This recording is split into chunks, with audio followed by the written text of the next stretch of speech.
જો મિત્રો આ રીતે હાંકળ જે છે એ દેવામાં આવતી અને પછી ઉપર અહીં છે હાંચણું એટલે કે લોક મારવામાં આવતું.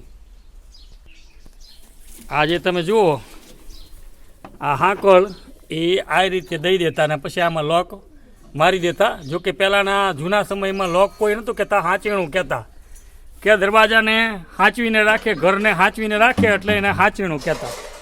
આ બધા મિત્રો જે છે દેશી શબ્દો, ઝૂણવાણી શબ્દો હવે ગામડાની અંદરથી ગોતીને પાકા કરવા પડે છે.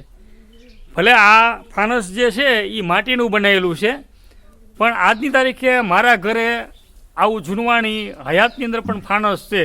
કદાચ આપણને ટાઈમ મળશે ને તો આપણે એ ફાનસ તમને વિડીયોમાં દેખાડશી.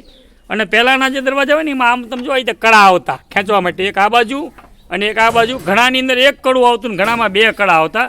ઘણામાં આ કળા રહ્યા એ મિત્રો પિત્તરના સિંહવાળા પણ આવતા.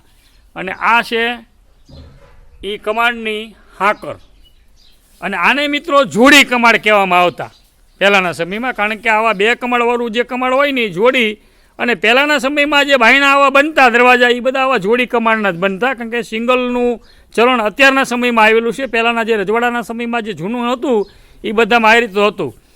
અને આ જે છે આ કમાડનો ઉપરનો ભાગ હાંક કહેવાય, અને આ જે છે એ બારસાક કહેવાય. અને આ જે નીચેનો ભાગ રહ્યો કે નહીં મિત્રો, આ જે રહ્યો એ ખરેખર ઉમરો આને કહેવાય.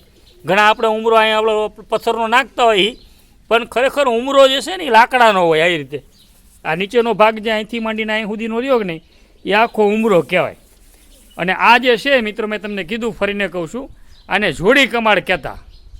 આ તમે જુઓ એક અહીંયા અને એક આ બાજુ. અને આ છે આપણે ફરીને દેખાડીએ છીએ ઝૂણવાણી આશ્રમના ઓરડા, પરોઢિયા રામદેવ પીર ધાંગધ્રા. અને મિત્રો આ બધી હવે લુપ્ત થતી સંસ્કૃતિ છે. આવનારા સમયમાં કદાચ આપણને જોવા નહીં પણ મળે. જેના આપણે વિડીયો થકી આપણે જે છે આ રીતે પછી જોઈ શકશી. બાકી તો હવે હરવે ગામડા જે છે એમાંથી મકાનો જે છે આવા દેશી મકાનો હરવે છે એ બધા લુપ્ત થઈને ધાબાવાળા થઈ ગયા છે. ખાસ કરીને હવે ભાગ્યે જ ક્યાંક આવા જૂના આશ્રમ છે કે જૂનવાણી કોઈ ગામો છે એમાં રહ્યા છે. અને આ મકાન તો તોય પાકું છે. બાકી ઘણી જગ્યાએ તો મેં જોયેલા છે કે ગાયના લીપણવાળા પીણના મકાન આજે પણ હજી ઘણી જગ્યાએ છે. આપણે કદાચ વિડીયોમાં મળશે તો દેખાડશે તમને ક્યાંક ક્યાંક.